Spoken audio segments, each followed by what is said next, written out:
지난 수요일부터 재수요일로 해서 우리는 사순절 기간이 이제 시작되었음을 알고 있습니다.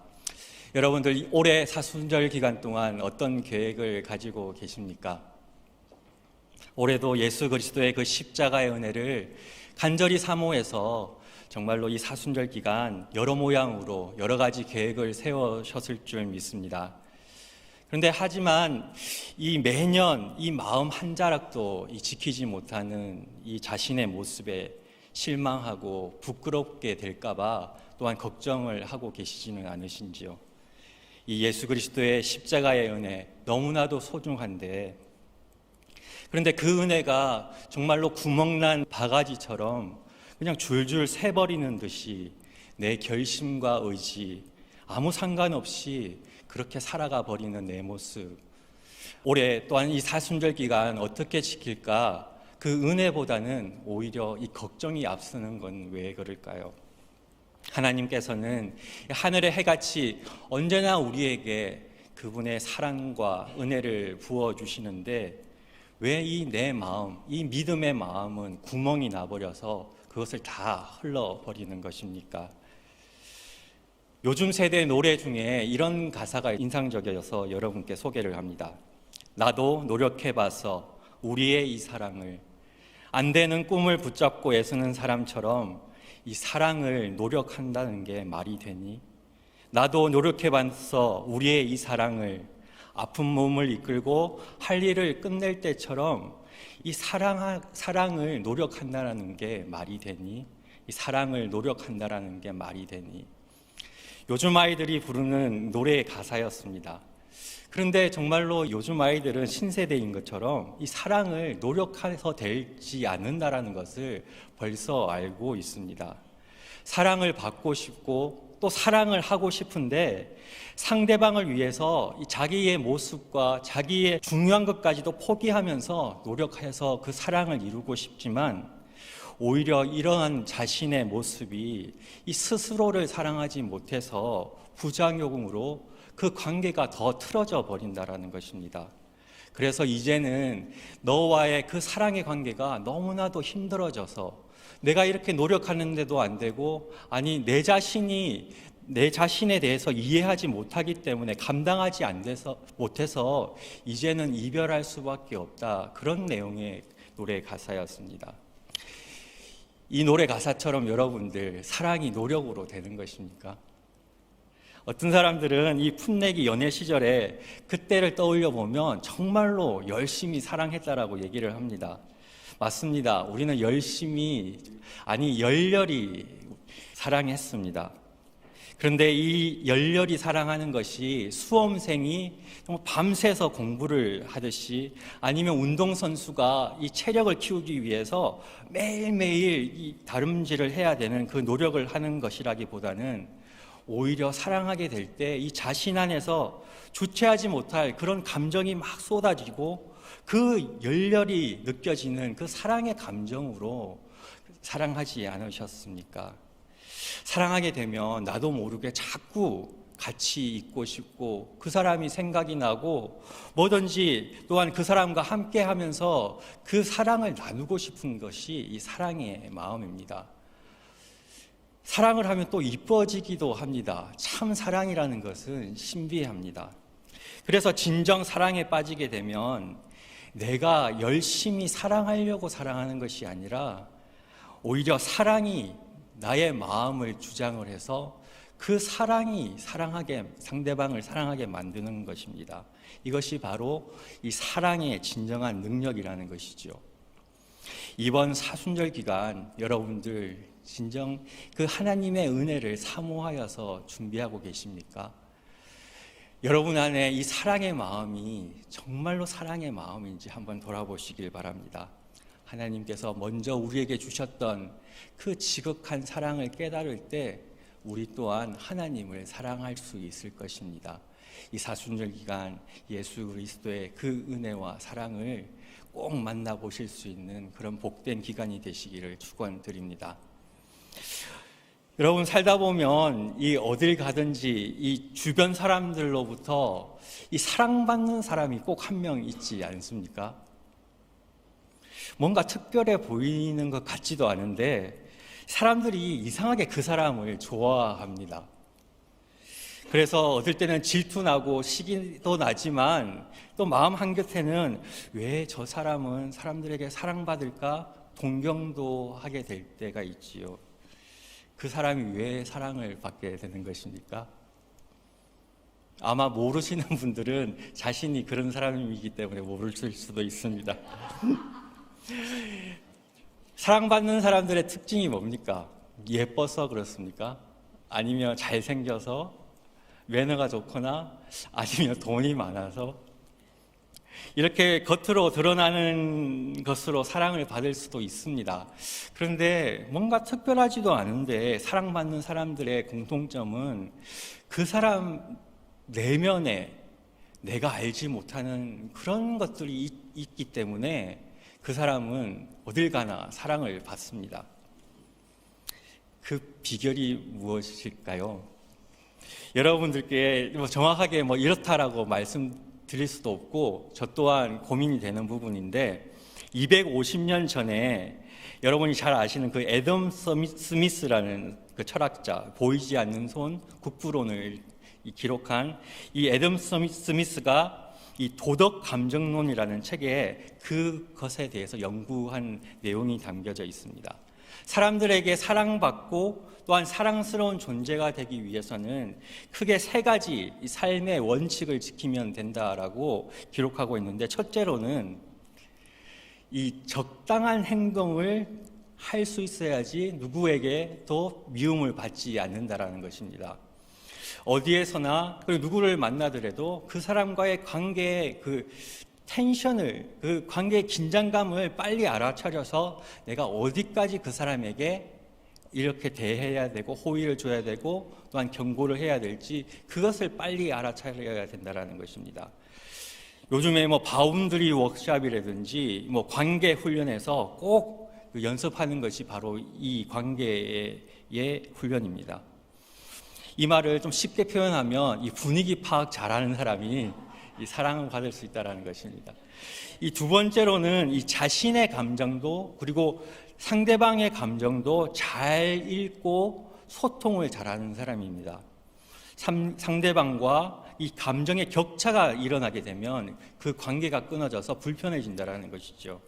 그래서 공감 능력을 가져야 되는데 여기에 팁은 사람들이 기쁨에 대해서는 너무 큰 기쁨을 하면 오히려 질투를 한다는 것입니다. 나랑 이 차이가 나기 때문에 불편하다는 것입니다. 그래서 기쁨은 작은 것을 나누어주고 친할수록 큰 기쁨을 나누어주고 이 슬픔은 오히려 클 때 이 사람의 심리가 그런지 더 안 된 사람한테 측은한 마음이 가기 때문에 큰 슬픔을 가졌을 때 그것을 표현하라고 얘기를 합니다. 이것은 또 생활의 팁이겠죠. 그런데 저는 여기서 세 번째가 아주 중요한 포인트라고 생각을 합니다. 자신을 사랑할 수 있는 사람이 또한 다른 사람에게도 사랑받을 수 있다라는 것입니다. 자신을 사랑할 수 있는 사람. 내가 나를 사랑하니 당연히 다른 사람도 나를 사랑한다라는 것입니다. 반대로 얘기를 하면 내가 나를 사랑하지 못하면 다른 사람도 뭔가 그 사람에게 사랑할 거리를 찾을 수 없다라는 것이지요. 세상에서 가장 속이기 쉬운 사람이 누구입니까? 바로 나 자신입니다. 사람들에게 사랑받는 것, 사람들에게 관심과 사랑을 받는 것이 자기 자신이 자신을 사랑하는 것으로 착각하면서 살게 됩니다. 그래서 다른 사람들에게 이 사랑을 많이 받으려고 그렇게 무단히 애를 쓰면서 사는가 봅니다. 남들이 좋아하는 기준에 맞춰서 오히려 자기 자신을 포기를 하고 또 남에게 칭찬 얻는 것을 구하기 위해서 자신에게 맞지 않는 그 불편한 옷을 살면서 내가 상대방의 만족을 주고 있는 것입니다. 하지만 이렇게 애쓰면 애쓸수록 어떻게 됩니까? 오히려 내면 깊은 곳에 있는 내 자신이 너무나도 힘들어져 가지고 자기 자신은 오히려 사랑받지 못하고 외톨이가 되어 버립니다. 진정 자기 자신을 사랑한다라는 것이 무엇인지 한번 생각해 봐야 될 것입니다. 나도 나를 사랑하지 못하는데 어떻게 남이 나를 사랑하겠습니까? 나 자신을 사랑한다는 건 정말로 간단해 보이지만 오히려 상대방을, 남을 사랑하는 것보다 더 어려운 것이 나 자신을 사랑하는 것일 것입니다. 그런데 오늘 우리가 읽은 이 본문 말씀에 그 문제를 해결할 힌트가 있습니다. 47절 말씀을 한번 볼까요? 예수님께서 이렇게 얘기하십니다. 이는 그의 사랑함이 많음이라. 사함을 받은 일이 적은 자는 적게 사랑하느니라. 이 사랑받은 일이 적은 사람은 적게 사랑할 수밖에 없다라는 것입니다. 반대로 얘기하면 사랑을 많이 받은 사람은 그 안에 사랑으로 또한 많이 사랑할 수 있다라는 것입니다. 우리 속담에 이 고기도 먹어본 사람이 먹을 줄 안다라는 얘기가 있죠. 그리고 이 먹어보고 맛을 알아야 그 맛을 낼 수 있다라는 그런 속담도 있습니다. 평소에 고기를 잘 못 먹어봐가지고 이 맛있는 잔치집에 갔는데도 이 맛있는 것을 찾지 못하고 맛없는 것으로 배를 불립니다. 또 맛있는 것을 먹어도 이 배탈이 나서 이 맛있는 고기를 많이 먹지 못하는 경우도 있습니다. 이처럼 이 자기 자신을 충분히 사랑할 줄 알고 그 사랑의 맛을 알아야지 다른 사람도 사랑을 줄 수 있고 그 사랑을 표현할 수 있다는 것입니다. 그래서 예수님께서는 우리가 읽은 그 47절 앞절에 44절부터 한 여인이 이 예수님을 어떻게 사랑하는지를 말씀하고 계십니다. 너는 내게 발을 씻을 물도 주지 아니하였는데 이 여자는 눈물로 내 발을 적시고 머리털로 그 발을 닦았으며 너는 입 맞추지 아니하였는데 그 여자는 내게 들어올 때부터 그 발에다가 입 맞추기를 그치지 아니하였고 또 너는 머리에 감람유도 붓지 않았는데 그 여자는 나에게 향유를 발에다가 부었다라고 얘기하면서 이 여인이 나를 얼마만큼 사랑했는지 그 행동을 보면 알 수 있다라고 말씀을 하십니다. 여인의 행동을 설명하지 않고 뭔가 비교하면서 훈계를 하고 있습니다. 누구에게 훈계를 하는 것입니까?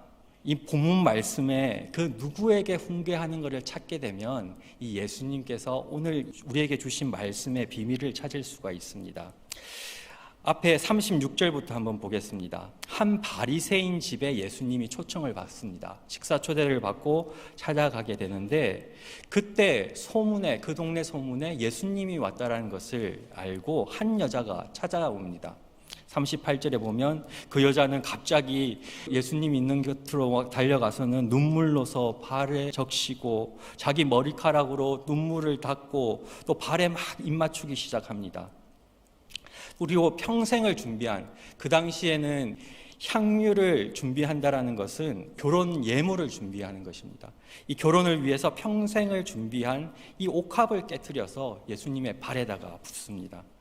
그리고는 39절에 이때 예수님을 자기 집에 초대했던 바리새인 집주인이 그 여인의 모습을 보고 이 성경에 보게 되면 마음에 이르되라고 표현합니다. 즉 속으로 막 생각을 했습니다. 많은 사람들이 같이 있었고 그리고 또 이 말을 자기가 예수님께 하지 못해서 속으로 이렇게 생각했습니다. 이 사람이 만일 선지자라면 자기를 만지는 이 여자가 누구며 어떠한 자 곧 죄인인 줄 알 것이다 라고 얘기하면서 질투를 합니다. 이 여인은 동네 사람들이 다 손가락질하는 부정한 죄를 저지른 그 간음한 여인이었습니다. 예수님께서 어떻게 이렇게 더러운 부정한 여인이 가까이 오는 것을 허락할까라며 이 집주인은 불쾌하게 생각을 했습니다. 차마 그 불쾌한 감정을 말로 표현하지 못하고 속으로 중얼거리고 있었습니다. 이때 예수님께서는 그 집주인 바리새인의 마음을 알아차리고 40절에 갑자기 예수님 옆에 함께 있었던 시몬을 부릅니다. 시몬아, 내가 너에게 할 말이 있다. 그리고는 뜬금없이 질문을 합니다. 빚진 자가 둘이 있는데 하나는 500데나리온, 하나는 50데나리온 빚졌는데 둘 다 탕감해주면 누가 더 사랑하겠느냐? 당연히 시몬은 500데나리온을 탕감받은 사람이 더 사랑할 것이다 라고 대답을 합니다. 그리고는 예수님께서는 식탁에 모여있던, 그리고 그 집에 모여있던 사람 중에 누구 보고 들으라는 소리로 이 시몬에게 이렇게 얘기합니다. 44절부터 우리가 읽었던 것을 보게 되면, 이 여자를 보느냐?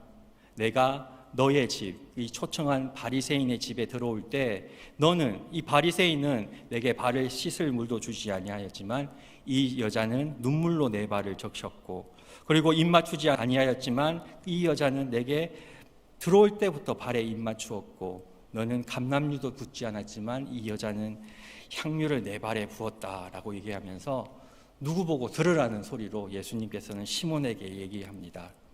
바로 이 말씀은 자신의 집에 초대한 그 바리새인에게 했던 말씀입니다. 이 말을 왜 바리새인에게 했습니까? 너도 이 여인처럼 더 지극히 나를 섬겨야 된다? 그런데 이 예수님께서 그렇게 얘기하셨던 것이 아니라, 이렇게 얘기한 이유는 자신의 옥합을 깬 이 여인이 왜 이렇게까지 나에게 사랑을 표현하고 있는지 그 이유를 너 바리새인들은 깨달아야 된다라고 말씀을 하고 계시는 것입니다. 왜 이 여인은 갑자기 자신의 집도 아닌 곳에 와서는 예수님께 그런 사랑을 표현했던 것입니까? 그 해답은 47절에 나옵니다. 내가 내게 말하노니 그의 많은 죄가 사하여 졌도다. 나 예수가 너에게 말하노니, 너 바리새인에게 말하노니 그의 많은 죄가, 그 부정한 여인의 많은 죄가 사하여 졌도다. 그리고 이어서, 왜냐하면 이 여인의 사랑이 많기 때문이다. 이 여인이 왜 이렇게 예수님을 사랑할 수 있었던 것입니까? 바로 이 여인은 자신의 죄를 용서받았다라는 것을 체험했기 때문입니다. 큰 사랑으로 자신의 큰 죄를 탕감을 받았기에 큰 사랑으로 예수님을 섬길 수 있었던 것이지요. 이것이 바로 여인의 행동의 그 원인이었습니다. 한 초등학생이 부엌에서 일하는 엄마에게 작은 쪽지에다가 뭔가 깨알같이 쓰고는 엄마에게 줍니다. 근데 그 깨알같이 써져 있는 것을 읽어보니 이런 내용이었습니다. 이번 한 주간 동안 내 방 청소한 값 1,000원, 엄마 심부름 다녀온 값 500원, 엄마가 시장 간 사이 동생 돌본 거 500원, 그리고 쓰레기 갖다 버린 것 1,000원, 전부 합쳐서 3,000원 주셔야 됩니다. 이렇게 적혀 있는 것입니다. 그래서 엄마는 아들이 너무 귀여워가지고 이 아들을 잠시 바라보면서 그 종이 뒷면에다가 이렇게 썼습니다. 너를 내 뱃속에서 10달 동안 키운 거 무료. 너 아플 때 밤새워 간호하며 기도했던 거 무료. 너 지금까지 키우면서 고생한 모든 거 무료. 이것들 말고도 내가 너를 지금도 너무너무 사랑한다라는 거 덤으로 무료. 이렇게 적어가지고 아들에게 줬습니다. 엄마의 글을 읽는 이 아들, 눈물이 걸숭입니다. 그리고 엄마 사랑해요 라고 대답을 합니다. 그리고는 그 종이에다가 그 아들이 뭐라고 또 씁니다. 3,000원짜리 빚 청구서에다가 이렇게 썼습니다. 이 모든 것이 다 지불되었습니다. 오히려 제가 진 빚이 더 많아요. 엄마 사랑해요. 아들도 눈물을 글썽였지만 이 글을 읽는 엄마의 눈물이 그 종이에 떨어졌습니다. 여러분, 예수님의 그 발 위에 자신의 소중한 옥합을 깨트렸던 이 여인의 마음이 느껴지십니까? 이 여인의 마음을 만나게 되면 우리 또한 예수님을 진정으로 사랑할 수 있을 것입니다. 여러분 가운데도 하나님의 그 십자가의 값없는 은혜 진정으로 만나시고 그 사랑을 체험하시기를 소망합니다. 사실 이 여인은 예수님이 지금 만나고 있지만 처음 만났던 것은 아니었습니다. 그녀는 이미 이전에 예수님으로부터 자신의 죄를 탕감받는 은혜를 크게 받았습니다. 이 향유옥합의 이야기가 기록된 성경은 이 사복음서에 모두 다 있습니다. 누가복음 7장, 요한복음 11장, 마태복음 26장, 마가복음 14장에 그 내용이 기록되어 있는데 조금씩 다 틀립니다. 장소도 틀리고 등장인물도 그리고 그 시기도 조금씩 다르게 기록되어 있습니다. 그런데 이것을 다 종합해서 공통점을 찾아보면 이 장소가 이 예루살렘 성전 근처에 있는 감람산 옆에 마을 베단이라는 동네에서 이 식사를 하는 중에 벌어졌던 이야기였습니다. 그리고 그때는 예수님께서 많은 이적과 그리고 많은 가르침을 통해서 이 종교 지도자들과 함께 대립이 되고 그들이 예수님을 모함해서 죽이려고 할 그 위기의 때였습니다. 이 베단이라는 동네를 좀 살펴보면 이 베단이는 바로 이 예루살렘 도시 성전에서 2마일도 채 떨어지지 않은 곳에 있는 동네였는데 이 도시에 있는 빈민들이 다 쫓겨나서 모여서 사는 그런 빈민가였습니다. 이곳은 예수님께서 예루살렘으로 올 때 자주 들렸던 곳인데 우리가 잘 아는 마리아와 마르다 그리고 예수님이 친구이자 사랑하는 자라고까지 표현했던 그 오빠였던 나사로가 사는 동네였고 그리고 오늘 본문에 나오는 그 시몬, 이 시몬은 원래 나병 환자였었습니다. 고침을 받고 다시 이 가난한 베다니 동네로 와서 정착을 했고 또한 오늘 이야기의 주인공인 이 향유를 부은 여인, 이 베다니 마리아라고 부르는 이 여인도 이 베다니에 살고 있었습니다. 이들은 예수님께서 자신의 동네에 오셨다는 소문을 듣고 예수님과 그 제자 무리들이 사람들로부터 위험인물로 지명되어서 그것에 연관이 될 수도 있지만 사랑하는 마음으로 예수님을 찾아옵니다. 왜냐하면 그들이 오히려 예수님께 큰 사랑을 받았기에 당연히 만나러 가는 것이었습니다. 이 나사로는 어떻게 사랑을 받았습니까? 열병으로 죽었던 사람이었지만 예수님께서 다시 살리셨습니다. 그리고 나병 환자는 평생을 그 성문 밖에서 외롭게 살아야 되지만 그 저주받은 병을 낫게 해주신 예수님이 너무나도 고마웠습니다. 그리고 베다니 마리아는 누구입니까? 돌 맞아서 죽을 고비를 넘긴 가늠한 여인이었습니다. 요한복음 8장에 보게 되면 예수님께서 감난산에서 예루살렘으로 가다가 이 서기관들과 바리새인들이 예수님을 시험하려고 그 자리에서 음행하다가 잡힌 여인을 끌고 오게 됩니다. 그때 어떻게 얘기를 합니까? 그들이 이 여자를 돌로 칠까요? 그렇게 물어봤을 때 예수님께서는 가만히 땅에다가 글씨를 쓰시고 한마디 하십니다. 너희 중에 죄 없는 자가 돌로 쳐라. 이 말을 하셨을 때 모든 사람들이 다 흩어졌고 그리고 여인 혼자만 남게 됩니다. 그리고 이 이야기의 마지막이 어떻게 끝납니까? 나도 너를 정죄하지 아니하노니 가서 다시는 죄를 범하지 말라. 예수님께서 이 여인을 정죄하지 않고 있는 그대로를 바라봐 주셨습니다. 이후 이 여인이 어떻게 살았을까요?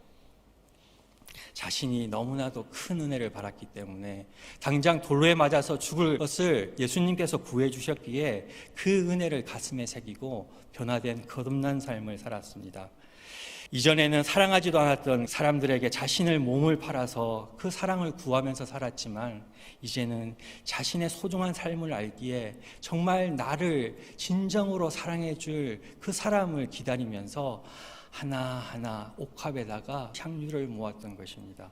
그렇게 모았던 향유를 예수님께서 다시 그 마을에 왔다라는 소식을 듣고 그 사랑에 보답하기 위해서 아니 그 사랑을 받고 자신이 어떻게 변화되었는지 그 기쁜 모습을 예수님께 보여주기 위하여서 예수님 앞에 그 옥합을 깨뜨렸던 것입니다.